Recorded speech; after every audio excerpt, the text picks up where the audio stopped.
हंता लो light चली गई। खंता बोला लाइट चली गई तो क्या हुआ, बहुत गर्मी लग रही है, पंखा तो चालू कर। हंता लो कर दी ना तूने महामूर्खों वाली बात। अरे पगले, अगर पंखा चालू कर दिया तो ये मोमबत्ती बुझ जाएगी ना। पति पत्नी पार्टी में जाते हैं। पत्नी आज तो स्टेज पर आग लगा देंगे। पति बोला अरे मैं माचिस लाना भूल गया। पत्नी अरे मैं डांस की बात कर रही हूँ। पत्नी हाँ लेकिन तुम्हारे डांस करने पर लोग स्टेज को ही आग लगा देंगे। पत्नी बोली जब मैं शादी करके यहाँ आई थी तो घर में बहुत मच्छर थे। पति हमारी शादी होने के बाद मच्छरों ने यह कहकर मेरा घर छोड़ दिया। अब तो परमानेंट खून पीने वाली आ गई है, हमारे लिए तो बचेगा ही नहीं अब। आदमी दोस्त से इतने उदास क्यों हो। आदमी पत्नी से झगड़ा हुआ था ना, उसने कहा कि वो मुझसे 30 दिन बात नहीं करेगी। दोस्त तो फिर इतने उदास क्यों हो, तुम्हें तो खुश होना चाहिए। आदमी आज आखिरी दिन है ना इसीलिए।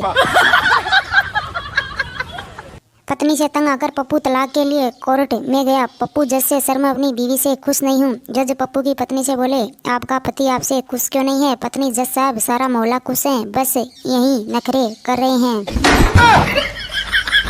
वीना तुम रात भर बहुत बड़बड़ाते रहते हो, चलो किसी डॉक्टर से दवाई ले आओ। नरेंद्र डॉक्टर के पास जाने की जरूरत नहीं है, यदि तुम मुझे दिन में बोलने का अवसर दो तो यह बीमारी घर से अपने आप ठीक हो जाएगी। अंधेरी सड़क पर चोर ने संता को रोक लिया। बोला तुम्हारी जेब में जो कुछ है फटाफट निकाल दो। संता ऐसा मत कीजिए, मैं खाली जेब घर गया तो बीवी मुझे कच्चा चबा जाएगी। चोर मैं खाली हाथ घर पहुंचा तो मेरी बीवी क्या मुझे तल के खाएगी। पति बात अविश्वसनीय सही, तुमने जो आदमी जितना अधिक बेवकूफ होता है उसे उतनी ही अधिक सुंदर पत्नी मिलती है। पत्नी बस बस रहने भी दो, मेरी तारीफ करने के अलावा कोई और भी काम कर लिया करो। डॉक्टर ने औरत के मुंह में थर्मामीटर रखा और कुछ देर बंद रखने को कहा। पत्नी को खामोश देखकर पति से रहा नहीं गया और पूछ लिया डॉक्टर साहब यह चीज कितने की आती है। सुनकर डॉक्टर को लगा बहुत गहरा सदमा।